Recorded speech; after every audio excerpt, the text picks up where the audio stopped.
Good morning. Lee Henson, President and founder of AgileDad here, and it's time for today's edition of the Daily Stand-Up. Without any further ado, let's get started. We're going to continue this week with our theme of coaching best practices and things you could do to be a more effective Agile coach, and techniques and tricks and tips and things that you can learn. And it was just amazing. Last week on Friday, I had the opportunity to attend Agile Open Florida, and it was a really well put together conference. You know, I heard lots of great topics. I had an opportunity to submit and do a couple of different things that we wanted to talk about. But one of the topics that we talked about had to do with, expanding our focus and focusing on outcome instead of output. And we were doing a stump the trainer type session, and what we discovered was that, people wanted the ability to focus on outcome, but they felt like it wasn't a realistic goal. They felt like so many people in leadership positions are so, pardon the term, but hell-bent on metrics that, they wanted to see the data behind, the science behind where we're going with this, and what exactly we hope to achieve with what we're trying to do, and how did this map to our goals. And I love what one of the coaches said. So one of the coaches came out, her name's Stephanie, and she came out and she said, quote, she says, "It doesn't matter if what you do provides perfect outcome for the end consumer. If in the end it doesn't add some business value to the organization, then it's not going to be well received." And the more I thought about that, sometimes the consumer has lots of wishes and lots of desires and lots of things that they want. But the question becomes, how does that add strategic value to the organization? How does it enhance our technology stack and make us better if that's applicable? How does it press our product or service forward and make it more presentable so that we can make it better for other organizations who may be interested? And I think that sometimes we don't take into consideration things like scalability of technology or stability of technology or expansion of services to other organizations or even internal organizations. We don't take the time to introspect to make sure that our focus on outcome also provides some value. And this is where I wanted to talk about the balance of the triangle, if you will. One of the things I teach in all my classes is balance between strategic readiness and priority, consumer want and desire, and technology or technological size or level of effort. And I think that that's important because I think that sometimes we don't take all three into consideration. And what winds up happening is we'll work on something that has a very high value to the end consumer, but strategically, it may put us in a worse position. It may increase our technical debt load or not allow us to provide some form of tool or whatever we need in order to be successful. So the question becomes, how do we balance that? How do we still understand, urgency and priority from the business side, the strategic value, and still, pay attention to the must-haves for the consumer or the should-haves for the consumer?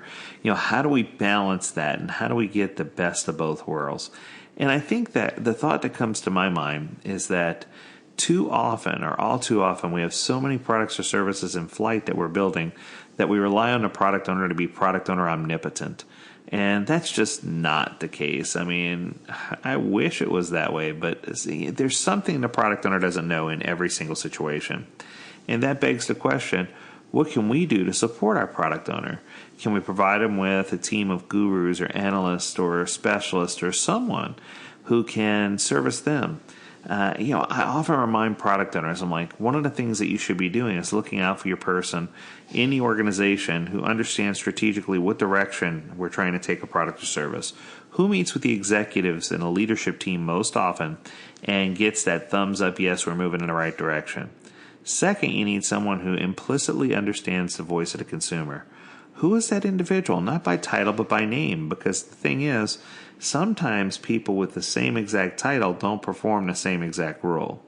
So if you took two people, for example, with the title of business analyst, one may perform as a business analyst doing very specific roles and functions and duties and responsibilities. Another BA in the very same organization could be being asked to do something completely different.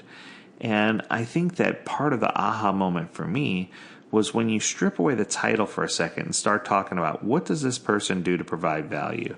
How did they help us through the hard times? What do they do to make a difference?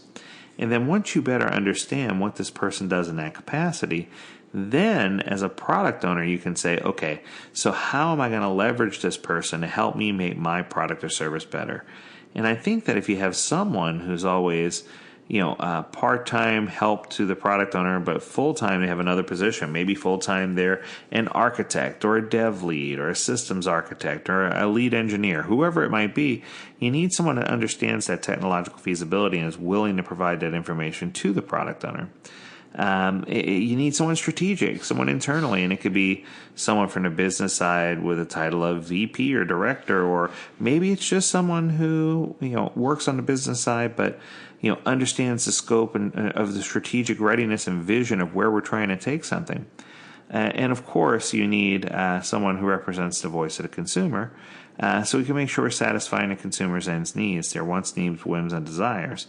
And I think that the problem is most organizations don't get that balance, or they don't get the product owner all the help they need. And the excuse they use is that the product owner is typically good at more than one of those. Confession, I agree. But then the problem becomes how many products or services is that product owner going to be responsible for maintaining at any given time. So if you have a product owner that's straddled across multiple different products and you're trying to ask them to provide something new or different, a lot of times you're going to get just beat down because the product owner just doesn't have the bandwidth to be able to keep up with what you're trying to ask them to do. So the question becomes, what can you do to make sure you have that balance? Because I can guarantee you right now, your company's not going to go out and say, hey, let's open a requisition for a functional analyst, a business analyst, and a technical. That will never happen. So the important thing that you can do, the secret sauce, if you will, is to seek out people who are performing these duties already and leverage their talents, leverage their skills, figure out how they can help you. And I think that that's going to drive you to have better focus. And then once you, in fact, have better focus and you're well on your way, that's going to lead to you being able to say, okay, I truly can focus on outcome. And I understand that the outcome has to provide, satisfaction for our end consumer, but that there also has to be a component of business value involved. And I have to make certain, last but not least, that's not putting us in any position of technical risk where we could potentially increase our technical debt. So I hope that made sense to you. I hope that you enjoyed this topic. It was a hot one when we're talking about it. If you have a topic that you want to talk about, please submit it to learnmore at AgileDad.com. We'd love to hear your topics, your ideas, so that we can include them as one of our daily stand-up episodes. Until next time, my friends, we encourage you to stay healthy, stay well, and stay agile. Do take care.